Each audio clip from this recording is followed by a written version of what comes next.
بسم اللہ الرحمن الرحیم اللہم صلی اللہ سیدنا مولانا محمد النبی الأمی وعلی آلہ وبارک وسلم صلی اللہ۔ نیکی کی توفیق یہ اللہ کی طرف سے ہے اور برائی سے رکنا بھی اللہ کی طرف سے ہے۔ لا حول ولا قوت الا باللہ۔ یہ ہم نے حدیث پاک کی تقریباً کم بیش 60 حدیثیں اس موضوع پہ اوپر جمع کریں، جو جس کے عمل کرنے سے جنت کے راستے میں آدمی چلتا ہے اور جنت کی نوید اسے حاصل ہوتی ہے۔ اللہ تعالیٰ ہمیں ان اعمال کو اپنی زندگی میں اپنانے والا بنائے۔ یہ 6ٹھی قسط ہے، اس میں انشاءاللہ 10 حدیث پاک کا ذکر ہوگا۔ حضرت انس سے ایک شخص نے عرض کیا، حضرت انس کہتے ہیں ایک شخص نے حضرت پاک صلی اللہ علیہ وسلم سے عرض کیا، میں سورہ اخلاص کو دوست رکھتا ہوں۔ آپ صلی اللہ علیہ وسلم فرمایا، اس صورت سے تمہاری دوستی تمہیں جنت میں داخل کر دے گی۔ یعنی سورہ اخلاص سے دوستی کا مطلب یہ کہ میں اسے پڑھتا رہتا ہوں اپنے نمازوں میں، اپنے اذکار میں۔ مجھے اچھا لگتا ہے، اللہ سبحانہ وتعالیٰ کی بات نیت ہے اس طرح پڑھنا، تو آپ نے فرمایا کہ یہ پھر تمہیں جنت میں لے جائے گی۔ دیر نہیں لگتی، 10 دفعہ 20 دفعہ 30 دفعہ صبح شام کی تسبیحات کو بنا لے تو سوتے وقت پڑھے، جاگتے وقت دن میں، تو ایک محبت بن جائے گی۔ تو آپ صلی اللہ علیہ وسلم فرمایا پھر تمہیں یہ دوستی جو ہے جنت میں داخل کر دے۔ سبحان اللہ۔ حضرت ابو ہریرہ رضی اللہ تعالیٰ عنہ کہتے ہیں کہ ایک مرتبہ نبی کریم صلی اللہ علیہ وسلم نے ایک شخص کو قل هو اللہ احد پڑھتے ہوئے سنا تو فرمایا اس کے لیے واجب ہو گئی۔ میں نے عرض کیا یا رسول اللہ صلی اللہ علیہ وسلم کیا چیز واجب ہو گئی؟ فرمایا جنت واجب ہو گئی۔ ترمذی کی، نسائی کی حدیث ہے۔ قرآن شریف کی اتنی زیادہ اہمیت ہے، آپ صلی اللہ علیہ وسلم نے اس کے لیے جنت واجب ہونے کی گواہی دے دی کہ اس سے قرآن شریف کے بعد قرآن شریف پڑھ رہا تھا اونچی، آپ صلی اللہ علیہ وسلم فرمایا اس کے لیے جنت واجب۔ سبحان اللہ۔ حضرت سعید بن مسیب مرسلن نقل کرتے ہیں کہ حضور پاک صلی اللہ علیہ وسلم فرمایا، جو شخص قل هو اللہ احد 10 بار پڑھے تو اس کی وجہ سے جنت میں اس کے لیے ایک محل بنا دیا جاتا ہے۔ جو اس سورہ پاک کو قل هو اللہ احد کو 20 مرتبہ پڑھے اس کے لیے 2 محل بنا دیے جاتے ہیں۔ سبحان اللہ۔ جو شخص قل هو اللہ احد کو 30 دفعہ پڑھے اس کے لیے 3 محل بنا دیے جاتے ہیں۔ حضرت عمر بن خطاب رضی اللہ تعالیٰ عنہ کہنے لگے، اللہ کی قسم، اللہ کے رسول صلی اللہ علیہ وسلم، پھر تو ہم یعنی جنت میں بہت سے محل بنا لیں گے، زیادہ پڑھ لیں گے، 100 دفعہ پڑھ لیں گے اور زیادہ پڑھ لیں گے۔ تو آپ صلی اللہ علیہ وسلم فرمایا، اللہ سبحانہ تعالیٰ اس سے بہت زیادہ فراخ ہے کہ جو تیری یا تمہاری سوچ ہے اس سے بہت زیادہ بڑا ہے، اس کے خزانوں میں کوئی کمی نہیں۔ 1000 دفعہ پڑھو گے تو تقسیم 10 100 بحال، روز پڑھو گے روز 100 بحال، تو اللہ تعالیٰ کے حضور میں کمی نہیں ہے، آدمی سوچ بھی نہیں سکتا، اس سے وہم و گمان بھی نہیں ہے جو جنت میں اس نے نعمت عطا فرمانی ہے۔ اللہ تعالیٰ میں حضور پاک صلی اللہ علیہ وسلم کی نسبت سے یہ قیامت والے دن ہمیں بھی ان انعامات سے اللہ تعالیٰ نوازے۔ حضرت ابو ہریرہ رضی اللہ تعالیٰ عنہ سے روایت ہے، فرمایا میں نے حضور پاک صلی اللہ علیہ وسلم سے پوچھا گیا کہ جنت میں سب سے زیادہ داخل کرنے والے اعمال کیا ہیں؟ تو آپ صلی اللہ علیہ وسلم فرمایا تقوی، یعنی اللہ کا ڈر، خوف اور اچھے اخلاق۔ 2 چیزیں ہیں فرمایا کہ 2 ان چیزوں کو اپناؤ گے تو یہ ایسے عمل ہیں جو جنت میں داخل کرنے والے ہیں۔ وہ تقوی ہے، اللہ کا ڈر اور خوف ہے اپنے دل کے اندر، ظاہر اور باطن میں اللہ سبحانہ وتعالیٰ سے ڈرنا اور اس کے حکموں کی تعمیل کرنا ہے، اور پھر اچھے اخلاق ہیں، دوسروں سے اچھے اخلاق سے پیش آنا ہے۔ خاص طور پہ آدمی باہر میں تو اچھے اخلاق کرتا ہے لیکن اپنی بیوی کے ساتھ آ کے وہ اس کی طبیعت بگڑ جاتی ہے، اس کے ساتھ بھی اچھے اخلاق سے پیش آنا چاہیے۔ بڑوں کے ساتھ جو ہے ان کی عزت اور چھوٹوں کے ساتھ نرمی، یہ اخلاق کا حصہ ہے۔ وہ آپ کو ایسی بات کرتا ہے ذرا سختی والی، اسے درگزر کر دیں، اسے معاف کر دیں، میٹھا بولنا بھی صدقہ ہے۔ تو یہ اچھے اخلاق کو اپنانا، حضور پاک صلی اللہ علیہ وسلم فرمایا میری بعثت کا مقصد جو ہے وہ اخلاق کی تکمیل ہے۔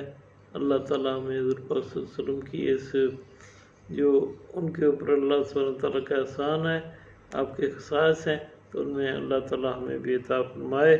پھر فرمایا جہنم میں سب سے زیادہ داخل ہونے والی جو اعمال ہیں ان کے مطابق پوچھا گیا تو آپ صلی اللہ علیہ وسلم فرمایا زبان اور شرمگاہ، 2 چیزیں، زبان کی وجہ سے اور شرمگاہ کی وجہ سے جو ہے مرد و عورت جہنم میں جائیں گے۔ اگر ان کی حفاظت کریں گے تو آپ صلی اللہ علیہ وسلم نے پہلے ہم نے حدیث پاک پڑھی ہے، اور فرمایا 2 چیزوں کو مجھے ضمانت دے دو، میں تمہیں جنت کی ضمانت دیتا ہوں۔ یہ دونوں چیزیں ہیں، یعنی شرمگاہ اور زبان، ان کو کنٹرول میں رکھیں گے، ان کی حفاظت کریں گے، برائی سے ان کو بچائیں گے تو جنت ہے، اگر برائی کے لیے اس کو استعمال کریں گے تو پھر جہنم ہے۔ پھر فرمایا حضرت ابو ہریرہ رضی اللہ عنہ فرمایا جس کسی نے علم دین کی طلب کا راستہ اپنایا تو اللہ تعالیٰ اس کے لیے جنت کا راستہ آسان فرما دیتا ہے۔ یعنی علم دین کے ویسے حدیث پر پہلے بھی ہم نے پڑھی ہے کہ علم دین کے اصول کے لیے راستے پر چلا تو گویا وہ جنت کے راستے کے اوپر چلا۔ حضرت ابو ہریرہ رضی اللہ تعالیٰ سے روایت ہے جو شخص مسجد میں یعنی اس کا دل لگا رہے، صبح شام بار بار آتا جاتا رہے، تو فرمایا اللہ سبحانہ وتعالیٰ جنت میں اس کی مہمانی کا سامان کر دے گا۔ وہ صبح و شام جب بھی مسجد میں جائے، یعنی جتنی دفعہ مسجد میں جائے گا صبح شام میں اللہ سبحانہ وتعالیٰ اس کے لیے جنت میں اس کی مہمانی کا سامان کرتا رہے گا، آنا جانا، مسجد سے آ رہا ہے پھر جا رہا ہے، آ رہا ہے جا رہا ہے، تو گویا وہ اللہ سبحانہ وتعالیٰ اس کے لیے جنت میں مہمانی کا سامان کر دے گا۔ حضرت عبداللہ بن سلام رضی اللہ تعالیٰ عنہ سے مروی ہے، کہتے جب میں مسلمان ہوا تو حضور پاک صلی اللہ علیہ وسلم سے میں نے گفتگو کری تو سب سے پہلی بات جو آپ صلی اللہ علیہ وسلم نے مجھے بتائی، فرمایا اے لوگو سلام کو عام کرو، کھانا کھلاؤ، صلہ رحمی کرو، اور رات کو جب لوگ سو رہے ہوں تو نماز پڑھو، سلامتی کے ساتھ جنت میں داخل ہو جاؤ۔ یہ پہلے بھی اسی موضوع پر حدیث پاک آئی ہے، اس میں بھی اسی طرح کی بات ہے کہ سلام کو عام کرو، کھانا کھلاؤ۔ اس میں صلہ رحمی کی بات بھی ہے کہ صلہ رحمی کرو، لوگوں کے ساتھ اچھے سلوک سے پیش آؤ، جب لوگ سو رہے ہیں تو نماز پڑھو، تہجد کی نماز، فرمایا پھر جنت میں داخل ہو جاؤ۔ یہ اعمال ہے جو آج ہم، میرے دوست، میرے چھوٹے بھائی، میرے بڑے بھائی، ہم کر سکتے ہیں۔ دنیا ہے، اس نے کل ختم ہو جانا، آج کی طاقت جو ہے کل نہیں ہونی، جوانی ہے، بڑھاپا ہے۔ کسی بزرگ نے کہا، میں سن رہا تھا، وہ کہتا بڑھاپا ایک ایسی کیفیت ہے جس کو بیان نہیں کیا جا سکتا۔ وہ انسان کی قوتیں جو ہے وہ اس طرح رہتی نہیں جیسے وہ سوچتا ہے، کر ہی نہیں سکتا، تو پھر وہ اعمال بھی اس طرح نہیں کر سکتا جو جوانی میں کر سکتا ہے۔ تو ہر وقت کو غنیمت جاننا چاہیے اور وقت کو ضائع نہیں کرنا چاہیے۔ دنیا ہے، اس نے ختم ہو جانا ہے، پتہ نہیں آج کل ایسے حادثاتی معاملات ہو رہے ہیں، آج دوست ملتا ہے کل پتہ چلتا ہے اس کا ایکسیڈنٹ ہو گیا۔ اللہ سبحانہ تعالیٰ ہمیں ایسی موت سے اپنے پناہ میں رکھے جو اچانک آنے والی ہیں، اور ہمیں اپنے عمل میں عمل خیر کرنے والا بنائے۔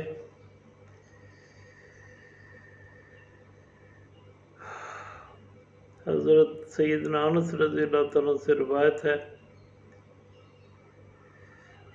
کہ آپ صلی اللہ علیہ وسلم فرمایا، میں تمہیں جنتی مردوں کے بارے میں نام بتاؤں؟ ہم نے عرض کیا یا رسول اللہ صلی اللہ علیہ وسلم کیوں نہیں؟ آپ صلی اللہ علیہ وسلم فرمایا، نبی جنتی ہے، صدیق جنتی ہے، تیسرا وہ شخص جو شہر کے ایک کونے سے دوسرے کونے کی طرف گیا کہ اللہ کی رضا کے لیے کسی سے ملاقات کرے، وہ بھی جنتی ہے۔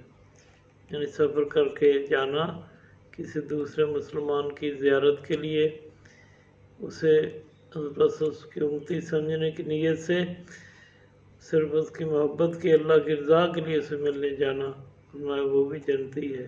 سبحان اللہ۔ حضرت عبداللہ بن عباس رضی اللہ تعالیٰ سے روایت ہے، فرمایا جس کے مال یا جان میں مصیبت آئی پھر اس نے اسے پوشیدہ رکھا اور لوگوں پر ظاہر نہ کیا، تو اللہ عز و جل پر حق ہے کہ اس کی مغفرت کر دے۔ دنیا میں مصیبتیں پریشانی آتی ہیں تو آدمی اللہ اور اپنے بندے کے درمیان ایک راز ہے، وہ رکھے، لوگوں پر ظاہر نہ کرتا پھرے، صبر کرے، تو اللہ سے پھر صبر کے ساتھ مانگتا رہے۔ جی تو فرمایا جس کے مال یا جان میں مصیبت آئی پھر اس نے لوگوں سے پوشیدہ رکھا، اس کے اوپر لوگوں کے اوپر ظاہر نہ کیا، تو اللہ عز و جل کا حق ہے کہ اس کو اس کی مغفرت فرما دے۔ اور پھر فرمایا قیامت کے دن جب مصیبت زدہ لوگوں کو، اگلی حدیث پاک ہے، ثواب دیا جائے گا تو اس وقت دنیا میں عافیت کے ساتھ رہنے والے تمنا کریں گے کہ کاش دنیا میں ان کے جسموں کو کینچیوں سے کاٹ دیا جاتا۔ یعنی دنیا کی تکلیفوں کے اوپر صبر کرنے کا کتنا بڑا ثواب ہے۔ جو غریب غربا ہے، جو دنیا میں صبر کرتے ہیں، جو ملا کھا لیا، کسی کے آگے ہاتھ نہ پھیلایا، اپنی تکالیف جو ہے وہ بھی کسی کے اوپر ظاہر نہ کری،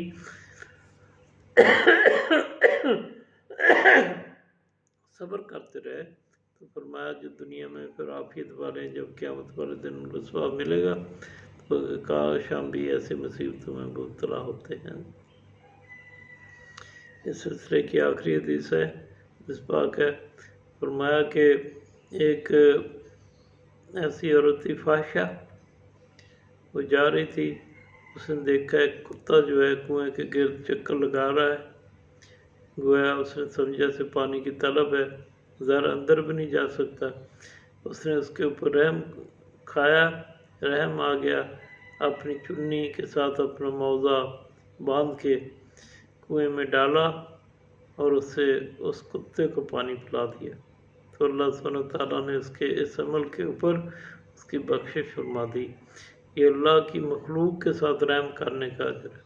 گرمیاں ہوتی ہیں، گرمی کا موسم ہوتا ہے، ہم گھروں میں برتن رکھتے ہیں، اس میں پانی ڈال دیں، کوئی بچے کی روٹی جو ہے وہ ایسے بریک کر کے پرندوں کے لیے ڈال دیں، تو اللہ تعالیٰ ہمیں بھی انشاءاللہ ایسے عمل کرنے سے ہماری بھی انشاءاللہ بخشش فرمائے گا، کہنے سننے والے کو اس کے اوپر عمل کرنے والا بنائے، اور حضور پاک صلی اللہ علیہ وسلم کی نسبت سے جو اعمال ہیں یہ ہمیں اس کے اوپر ہمیں استقامت اختیار کرنے والا بنائے، اور کل قیامت والے دن ہمیں ان لوگوں میں شامل فرمائے جو حضور پاک صلی اللہ علیہ وسلم کے حوض کوثر سے پینے والے ہیں۔